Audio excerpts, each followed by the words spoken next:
Good morning, my brothers and sisters. Welcome to episode number 181 in the book of Genesis. Today's title is What About Circumstances I Do Not Prefer? Stuff I don't like. So, we left the story yesterday with Pharaoh during the famine. Step one is he sold the grain for basically all the money in the world. Step two was he sold the grain for all the livestock in the world. Step three was he sold the grain for all the people and the land in the world. And then finally he established a 20% tax. So at the end of the famine, Pharaoh possesses all the land, most of the money, all the people, and all the animals of Egypt. It's this incredible concentration of ownership and power and leadership. And it leaves the Egyptians, but I don't think the Israelites, because they were protected by Joseph and they owned because they were protected by Joseph. So the people of Egypt were owned lock, stock, and barrel by Pharaoh. So if it's true that the Jews were protected from this, it gives them a place and a land and livestock and produce to reproduce and to prosper. So in Genesis chapter 47, it says, "Thus Israel settled in the land of Egypt, in the land of Goshen, and they gained possessions in it, and were fruitful and multiplied greatly." So while the rest of Egypt was under basically a servanthood to Pharaoh and selling all their stuff to Pharaoh, Israel is over here in Goshen gaining stuff. So everybody else was doing anything but prospering, and Israel, sequestered, is gaining possessions. And this sets up the perceived threat to Egyptian nationality in Exodus chapter 1. So they eventually, 400 years down the road, are going to put Israel into servitude, not into servitude, but into slavery. All right, so in verse 28, there's this 17-year time warp, and this is what I wanted to get, is why didn't they leave after the famine was over? So here's the time warp, 28. "And Jacob lived in the land of Egypt 17 years. So the days of Jacob, the years of his life, were 147 years. And when the time came near that Israel must die, he called his son Joseph and said to him, 'Now if I found favor in your sight, put your hand under my thigh and promise to deal kindly and truly with me. Don't bury me in Egypt, but let me lie with my fathers,'" back in Israel. "'Carry me out of Egypt and bury me in their burying place.' He answered, 'I will do as you have said.' And he said, 'Swear to me.' And he swore to him. Then Israel bowed himself upon the head of his bed."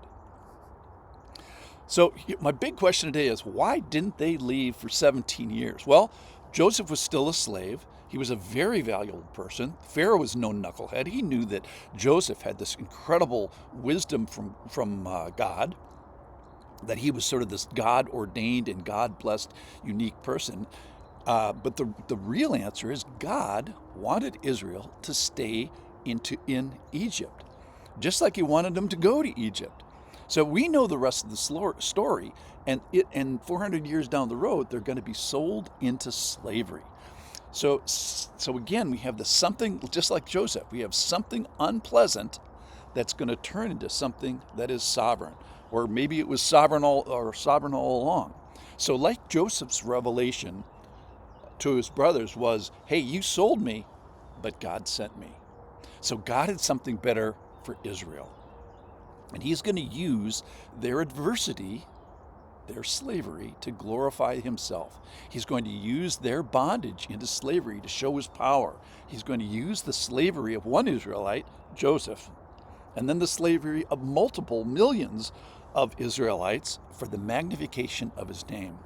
So from their standpoint, however, don't get me wrong, he's going to use the suffering of Israel. It's going to be suffering, something they do not prefer, to proclaim his ways and his glory.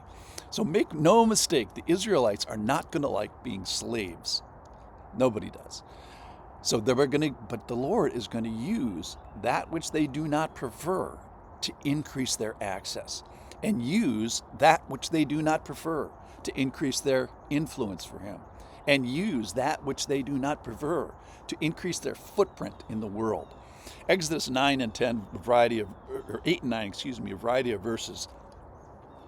He says, "Why did all this stuff happen? So that you may know there's no one like Lord our God, so that you may know that I am the Lord in the midst of the earth, so that you may know that there is none like me in all the earth, so that my name may be proclaimed in all the earth, so that you may know that the earth is the Lord. So the question is, what is it that you might be experiencing today? Something you do not prefer that may be used by God to increase his access and influence in the world. Your witness. What is it that you do not prefer that could be used, or maybe is being used by the Lord to expand his kingdom here on this planet? What is it that you do not prefer that may more effectively show his ways and his glory? What is it that you may not prefer, that you may not even fully understand, that can demonstrate his characteristics to a world that needs him? So why didn't they leave Egypt? Why didn't the person Jacob, Israel and his family leave Egypt? Well, the Lord was going to use them there to experience down the road something they did not prefer, slavery, so that his name may be proclaimed in all the earth. So I think the final point is that you too can use sovereign circumstances that you may not fully understand, and certainly for sure that you do not prefer, to show him to the world in a way that otherwise you could not. Thanks for listening.